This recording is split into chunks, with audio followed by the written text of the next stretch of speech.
Allô, bonjour tout le monde. Bonjour tout le monde. Bienvenue dans notre chaîne La vie des chrétiens au quotidien. Ravi de vous retrouver cet après-midi. On a une brève exhortation pour vous ce soir. Donc aujourd'hui, notre thème c'est fixer les regards vers Jésus. Fixer le regard vers Jésus. Donc Maïté, toi, c'est quoi pour toi fixer le regard vers Jésus? Ça peut parler de beaucoup de choses. Et avoir des regards sur Jésus nous aide à pouvoir ne pas nous dévier de nos objectifs.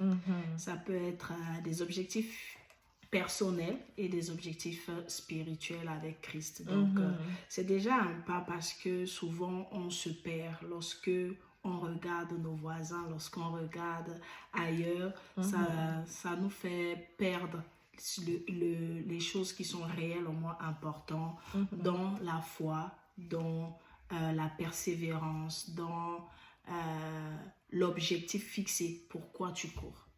Je peux prendre même l'exemple des coureurs. Pourquoi ils courent? Ils courent parce que il doit finir premier. Et sur une ligne de course, chacun a son couloir. Jamais pendant la course, un coureur a regardé un autre coureur. Pourquoi? Parce que dès qu'il va regarder un autre coureur, il ne sera pas concentré sur sa course. Ça va le déstabiliser, et deux, il va perdre sa course.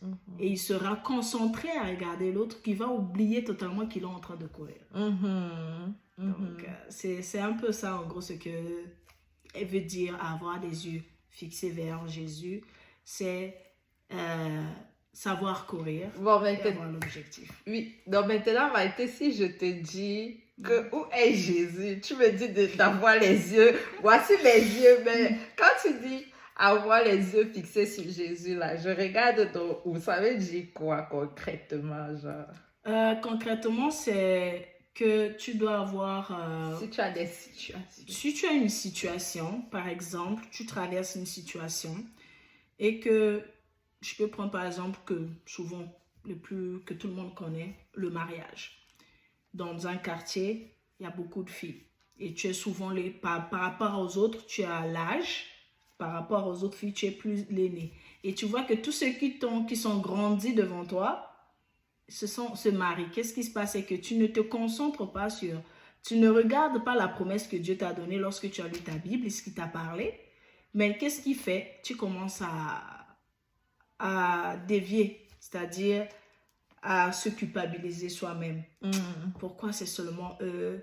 Plus quand tu te morfonds, tu te blesses, tu perds même ta propre identité, ta joie, ta paix. Et c'est pour ça la Bible nous dit de regarder, d'avoir les yeux fixés vers le Seigneur dans Hébreux 12 qui nous dit, verset 2, « Ayons les regards sur Jésus, le chef et le consommateur de la foi, qui ont vu de la joie qui lui a été réservée, a souffert la croix, méprisé l'ignominie, et s'est assis à la droite du trône de Dieu. » Donc ça c'est dans la version Louis Ségon. C'est pour dire lorsqu'on traverse des situations, qu'est-ce que le Seigneur t'a dit? Quel est l'objectif que tu t'es fixé avec Dieu? Ça peut être personnel. Tu t'es dit cette année moi je vais avoir mon bac. Et je veux laisser rien venir me distraire.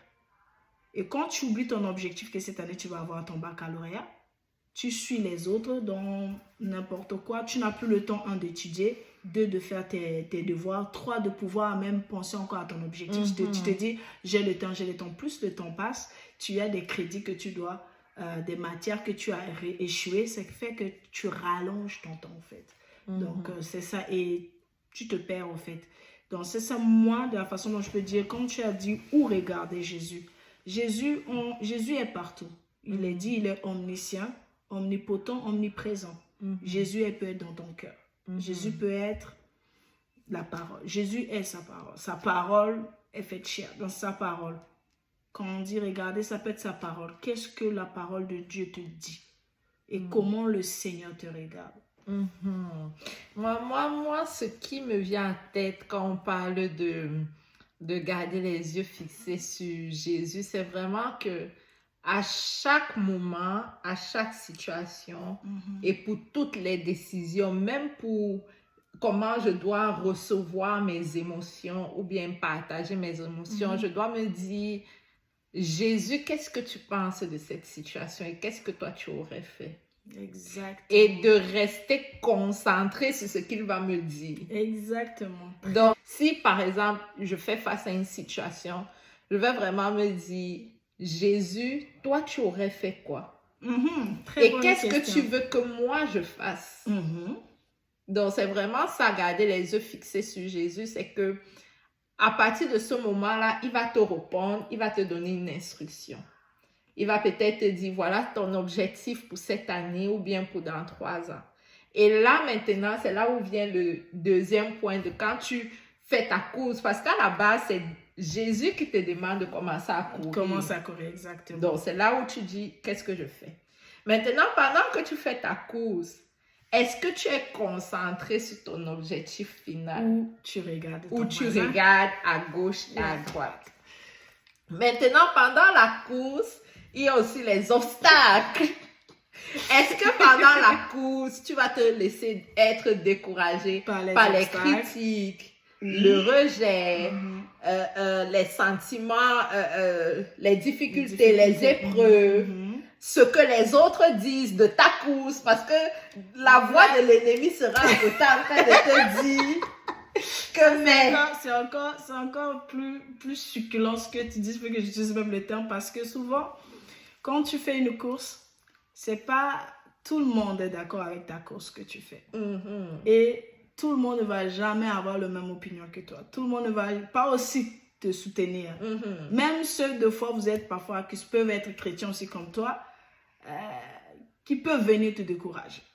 N'oublions pas, Pierre a dit à Jésus, tu ne mourras pas. Et Jésus lui a dit, arrière de moi Satan. Mais au final, on sait que Pierre a écrit 2 épîtres. Donc, c'est pour dire la pièce sur laquelle on bâtit l'église. Donc, c'est pour dire aussi que même ton frère, sœur, qui vous priez ensemble, peut avoir une parole qui peut te décourager. Mais ne prends pas cette parole-là pour venir te morfondre. Oubliez que le Seigneur t'avait dit de courir. D'oublier que le Seigneur t'avait dit, garde ça et cours. Que c'est ça, en fait, tu as un objectif à atteindre. Ne te morfonds pas. Et tantôt, on parlait de découragement. Est-ce que tu vas en parler de... Découragement, oui, parce que il y a beaucoup de nos frères chrétiens qui luttent pour sortir. Ça peut être sur une situation ou un péché ou quelque chose ou un caractère. Ils luttent sur un caractère. On n'a pas tous le bon caractère. Et souvent on veut, pas souvent, mais on prie avoir le caractère de Dieu. Et la difficulté dans ça, c'est qu'on tombe. On tombe dans les faux caractères, les mauvais caractères, mais on relève.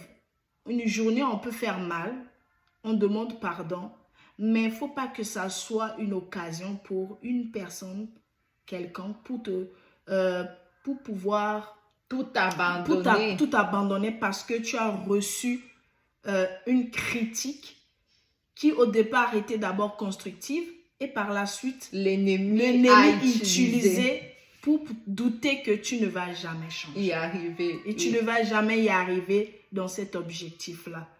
Et des fois aussi, on a peur de se livrer à nos frères et sœurs parce qu'on a encore peur de dire « Ah, tu es encore allé parler mal là-bas. Ah, toi, là, vraiment, les prières, là, ça ne marche pas sur toi. » C'est à cause de ça. C'est pourquoi la parole nous dit de garder les yeux vers Christ. Lorsque tu écoutes ce genre de choses, va-toi vers le Père. Tu dis « Papa, comment tu me regardes? Comment j'ai passé cette journée? » Parle avec ton Dieu comme ton Père, comme ton ami. Parce que de toute façon, avec Dieu, c'est que certainement, il va t'instruire. C'est comme on dit, c'est le berger qui laisse toutes les brebis pour aller chercher la brebis qui est perdue. Donc, même si les autres brebis, les saints des saints, qui sont là en train de marcher avec le berger, à un moment donné, même si c'est qu'ils disent, ah Seigneur, tu peux le laisser, il n'y a plus rien à faire avec lui. Jésus, lui, il sortira et il ira te chercher. Donc, garde les yeux fixés sur Jésus, c'est que même quand tu es tu as dévié de la bergerie, du troupeau là. Tu t'es égaré. Tu t'es égaré.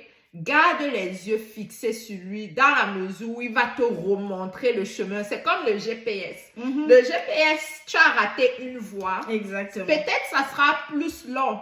Peut-être qu'il y aura les conséquences aussi. Mais garde les yeux fixés sur Dieu parce qu'il va te faire retrouver le chemin à un moment donné. Certainement, tu vas arriver à ta destination finale. Mais si tu n'as pas le GPS c'est Jésus. Si tu n'as pas le GPS, là, tu es perdu pour de vrai. Et c'est peut-être un sujet tabou, quelque chose qui n'est pas écrit dans la Bible, mais des fois, je pense même que même Judas, s'il avait gardé les yeux fixés sur la grâce et la miséricorde de Dieu, il aurait pu être ce Pierre. Parce que Pierre a renié l'Éternel. L'Éternel, au final. Donc, si au lieu d'aller se pendre, mais s'il était revenu vers Dieu pour lui dire, Seigneur, j'ai mal agi, pardonne-moi, il aurait pu aussi écrire quelque chose de ce que l'ennemi l'a utilisé. Oui, on peut dire que c'était dans le plan de Dieu parce que Jésus est l'exemple parfait. Il savait qu'il devait mourir à la croix. Et j'aime souvent dire, à Gethsemane, il a dit, non ma volonté, mais ta volonté. Parce que quand il a vu tout, il a vu l'oppression, il a vu comment on l'a insulté, mais il a dit, je vais mourir pour ces personnes-là même qui sont en train de m'insulter. Mais il savait la récompense qui était derrière. J'accepte volontiers d'aller me donner. Et au final, il est où? Il est assis à la droite du Père. Il est le nom le plus élevé, le nom le plus puissant. Le nom qui guérit, le nom par qui on prie, les malades sont guéris, le nom par qui on chasse des démons. Et c'est le même Dieu qui est capable de te dire, aujourd'hui tu as fait une erreur, est-ce que tu peux réparer cela? C'est ça aussi, regarder vers Jésus. Est-ce que tu peux réparer? Oui, tu peux réparer. Vas-y. Parce qu'avec Jésus, tout est possible. Rien n'est impossible. Si tu peux réparer, il peut faire du pire des hommes, Paul, celui qui parle la langue plus que tout le monde, celui qui écrit des livres plus que tout le monde, celui qui va vers des zones où il y a les païens plus que tout le monde. Celui qui assiste à la mort d'Étienne, mais il est celui qui a plus écrit que plus que tout le monde. Il est celui par qui même son nombre guérit des malades. Donc c'est pour dire que ne te décourage pas. Lorsque peut-être dans la famille, tu suis une oppression parce que tu as reçu Christ comme maître et sauveur, que tu veux le servir. Ça se peut que tu as été appelé à être peut-être pasteur, intercesseur, je ne sais pas, un docteur, et que tu t'engages à fond. Deux fois, tu écoutes ta propre famille en train de te critiquer, te rabaisser, peut-être te décourager. Mais n'oublie pas l'objectif derrière ça. Peut-être tu es le Joseph de ta famille, ils ne savent pas. Peut-être que tu es le Daniel qui doit sauver. Comment il s'appelle ce roi-là, le nom qui est un peu bizarre? Nabuchodonosor. Peut-être tu ne le sais pas. Tu ne le sais pas. Mais ce qui est sûr, c'est que tu sais que le Seigneur t'a appelé à atteindre quelque chose. Vas-y. C'est également d'un point de vue personnel. On a des objectifs personnels à atteindre. Et ces objectifs, on ne l'atteint pas seul. On l'atteint avec Dieu. Mais lorsque on laisse Dieu de côté, ça nous devient difficile de les atteindre. Comme dans toute relation. Toute relation, lorsqu'on est avec quelqu'un, c'est parce que le Seigneur vous a mis ensemble pour un seul but. Le but que le Seigneur vous a mis à cœur. Et lorsque tu veux l'atteindre seul, tu ne peux pas parce que tu as besoin de ce Père-là. Et Dieu est le Père, ton binôme pour atteindre. Ça peut être, tu veux une bonne état financière, tu ne sais pas comment. Le Seigneur peut te guider, va voir un tel. Mais tu te laisses trop dominer par les pensées, tu n'y vas pas. Tu dis, je vais à gauche. Qu'est-ce qu'il fait? Tu pars à gauche, tu traînes. Et puis tu te dis, oh Seigneur, pardonne-moi, j'aurais dû t'écouter. C'est ça aussi, avoir les yeux fixés sur Jésus. Quand tu écoutes la voix du Seigneur et que tu y vas comme le Seigneur t'a demandé d'y aller et tu fais ce qu'il te demande de faire, peu importe ce que tu vois. Ça peut être aussi parce que tu attends le mariage, parce que ton âge avance. L'âge avance, tout. Mais le Seigneur t'a donné une parole. Tu vas te marier. Penses-tu qu'il est celui qui se repent? Il n'est pas celui qui se repent. Parce que finalement, dans certains cas, on essaie après de faire les choses de nous-mêmes. Et les choses qu'on fait de nous-mêmes, après ça se gâte.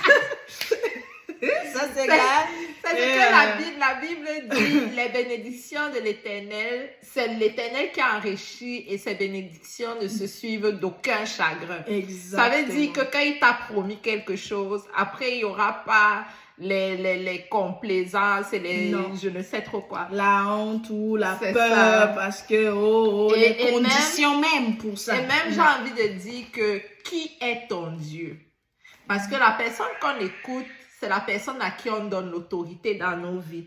Justement, Ésaïe 45, verset 22 dit, « Tournez-vous vers moi et vous serez sauvés, vous tous qui êtes aux extrémités de la terre, car je suis Dieu et il n'y a point d'autre. » Souvent, l'erreur qu'on fait, c'est que face aux situations, par exemple, tu as un problème, une situation au travail, une situation avec quelqu'un, tu peux vite courir vers une autre personne, vers un autre homme, vers une autre personne faite de chair, faite lui-même de trauma, faite lui-même dans lui-même. Si par exemple, tu pars vers une femme qui est féministe, ou le genre de féministe, à la limite, qui déteste les hommes, pour une situation qui devait être peut-être toute simple avec ton mari.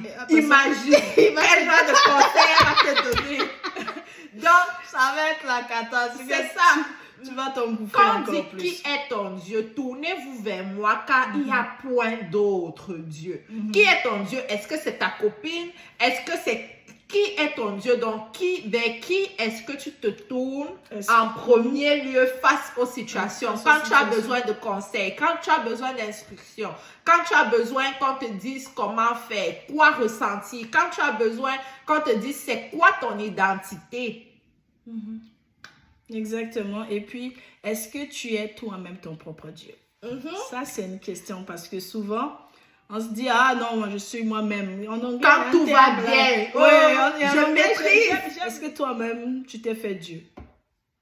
Ça peut arriver. Oui, parce que quand on a l'impression d'avoir le contrôle, exactement. On ne demande d'instruction à personne. On se dit, je peux gérer, non, je peux tout faire, je maîtrise. Et le problème dans ça, c'est que quand tu te surélèves toi-même, c'est que tu ne vois pas le gouffre qui est devant toi. Malheureusement, tu seras tu ne le vois pas. rabaissé. Exactement. Celui qui s'élève sera rabaissé. Celui qui s'humilie sera élevé. Exactement. Et le pire dans ça, c'est que ça fait très mal. Au final, quand tu Et c'est pas souvent nécessaire. Non, exactement. C'est pour ça, ce soir, nous, on a décidé de pouvoir... Nous ne sommes pas meilleurs. Exact. On se fâche on parle pas expérience. Donc, juste pour dire que n'oublie pas, peu importe la course, la difficulté que tu as, peu importe les commentaires que tu vas avoir, souviens-toi, tu as un objectif précis avec Dieu. Tu as un objectif à atteindre pour le royaume de Dieu. Qu'est-ce que Dieu t'a dit? C'est quoi la parole que tu as reçue? Attache-toi à ça. Attache-toi comme si c'était ta vie en dépendait.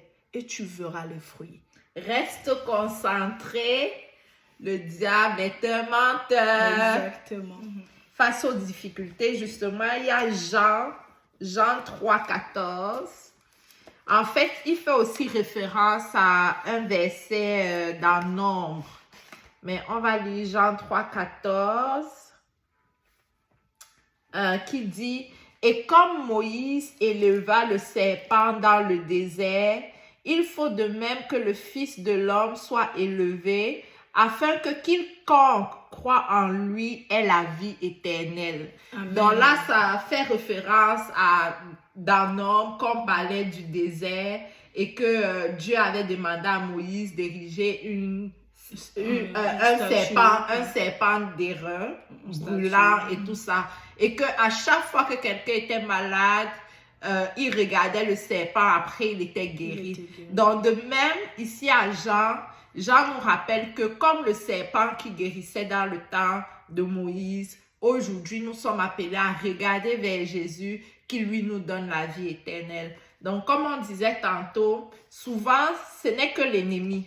L'ennemi peut utiliser même une bonne situation et en faire quelque chose de mal. Il peut utiliser même un commentaire constructif et en faire quelque chose de mal. Donc vraiment, de toujours regarder à Dieu, ce serpent de rein qui nous donne cette vie éternelle, qui nous accompagne dans nos objectifs personnels, comme tu as dit tantôt.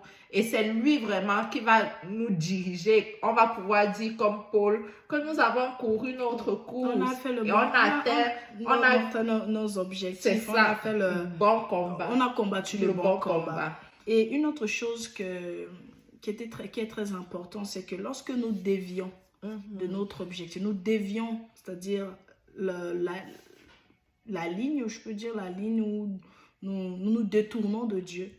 N'oublions pas que lorsque tu priais avant, ta vie de prière va baisser, ta foi va diminuer, ton estime de soi va diminuer et l'ennemi peut faire ce qu'il veut de toi. Lorsque tu mets Dieu, Jésus de côté, n'oublie pas ces choses qui sont primordiales pour un chrétien. Sa vie de prière, la lecture de la Bible et ton estime de soi. Quand on perd l'estime de soi et même ce que le Seigneur pense de toi, ça ne compte plus. Ce qui compte, c'est seulement ce que les autres disent. Tu perds. En fait, c'est là où l'ennemi, tu es à la merci de l'ennemi. Et c'est d'où, là, je vous exhorte, mon frère, ma soeur, n'oublie pas que lorsque tu abandonnes Dieu, ou tu laisses personne d'autre prendre la place de Dieu, tout objet, toute chose, toute personne, même toi-même, tu te dévies parce que tu veux dévier et que tu penses que c'est trop long, tu vas perdre ta vie de prière. Et n'oublie pas que le Seigneur Jésus nous a dit de prier sans cesse, car l'ennemi rôde comme un lion rougissant, cherchant qui dévorer. Ne donne pas la moindre fenêtre à l'ennemi de faire ce qu'il veut de ta vie. Parce que tu es au-dessus de lui. Et tu as une force que tu ne peux imaginer que le Seigneur t'a donnée. C'est l'Esprit Saint qui crie au-dedans de toi. Tu es enfant de Dieu. Tu es héritier et co-héritier en Christ. Sacerdoce royal. Tu es une sacerdoce royale. C'est exactement ça, Suzanne. Ça m'a fait penser au fils prodigue, justement, qui, s'il restait là-bas, tout et n'importe quoi allait arriver. Dans ce cas-là, Jésus, c'est qui? C'est son Père.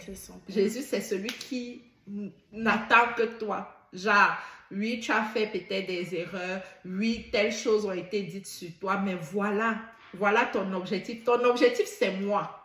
Une fois que tu m'as trouvé, tu as trouvé tout. Donc, reviens à la maison. Et c'est comme ce père-là qui va sortir, attendre son fils, que mon fils enfin là, qui va remettre le vêtement, qui va dire préparer telle chose, qui va dire sortez telle boisson, organiser cette fête. Alléluia. Donc, c'est ce qui va se passer aussi pour toi si tu gardes les yeux fixés sur Jésus. Parlant de ça, j'aime souvent cette chanson. Les yeux fixés vers toi, j'oublie les problèmes autour de moi pour t'adorer mon roi, être guidé par toi. C'est pour montrer que lorsqu'on a les yeux fixés vers Dieu, on est guidé par Jésus. Amen. Et les plans de Dieu sont toujours les meilleurs. Alors ce soir, nous voulons prier pour vous, pour nous tous. Nous sommes tous des frères et sœurs en Christ. Et connecte-toi à cette prière afin que le Seigneur puisse te parler au-dedans de toi, afin que tu puisses te retourner vers Papa. Il n'attend que toi. Et dis-lui, Papa, j'ai dévié mon objectif, je reviens. On rebâtit à nouveau. Je refais d'autres objectifs. Et je sais que ces nouveaux objectifs, là, on est encore en mars, l'année est encore long. Donc, même en avril, tu ne sais pas ce que le Seigneur peut faire si tu reviens. Tu peux atteindre cet objectif-là, peut-être en avril, qui sait. La foi, mes amis, la foi. Tendre Père, nous voulons te dire merci. Merci pour ce moment que tu nous as permis. Merci, Père, de ce canal, de ces vases que nous sommes, que tu nous utilises pour nos frères et sœurs. Cette prière n'est pas seulement pour nos frères qui vont regarder cette vidéo, mais c'est aussi pour nous, de nous rappeler, Papa, à chaque fois, nous devons demeurer vers toi, demeurer de garder, d'avoir le regard et les pensées, les cœurs fixés vers toi, afin que nous puissions atteindre l'objectif fixé avec toi, atteindre, Père éternel, arriver, Seigneur, à la ligne d'arrivée de la course que, Père, nous menons chaque jour, que nous ne regardons pas à gauche ni à droite, ni même ce qui peut nous arriver, les vents et les marées, Papa, que nous demeurons fermes dans la foi et avoir un regard, Seigneur, vers toi, vers ta parole, vers toi le véritable vrai Dieu. Ainsi, Père, touche, Papa, chacun de nous, Seigneur. Révèle-toi encore à nous, Papa. Donne-nous encore, Père éternel, cette capacité, Seigneur, de résister, afin que, Père éternel, avec toi, nous savons la parole, nous dit, avec Jésus, nous ferons des prodiges. Avec Jésus, nous irons plus loin, afin que mon frère, ma soeur, qui nous regarde aujourd'hui, qui nous a écoutés, Père éternel, puisse aller plus loin avec toi, afin que, Papa, qu'on voie ta vie, qu'on voie, Seigneur, toi dans sa vie, qu'il soit, Seigneur, ce témoignage-là, celui qui va toucher les autres parce que il t'a obéi, t'a écouté, Seigneur. Merci, Jésus. Merci, Papa, d'être l'exemple parfait. Parce que toi, à la croix, Papa, tu n'as pas eu peur. Tu n'as pas dit non. Tu es allé. Et aujourd'hui, tu es assis à la droite du Père. Et ton nom est élevé au-dessus de tous les noms. Béni soit ton Saint-Nom au nom puissant de Jésus. Est-ce que ma sœur Suzanne, tu as un mot de bénédiction ou de prière? Amen. Merci Seigneur parce que tu vas faire des choses incroyables avec tous ceux qui décident de garder les yeux fixés vers toi. Oh Seigneur, tu es fidèle et tu ne mens pas. Alors que nos frères ont pris chacun la décision de garder les yeux fixés vers toi et de faire de toi le seul et l'unique Dieu, Seigneur. Nous savons, Seigneur, que des choses arrivent, des témoignages glorieux, qu'avec toi, il n'y a que tous ces cris de gloire éternelle. Nous recevons cela. Au nom de Jésus, nous avons prié.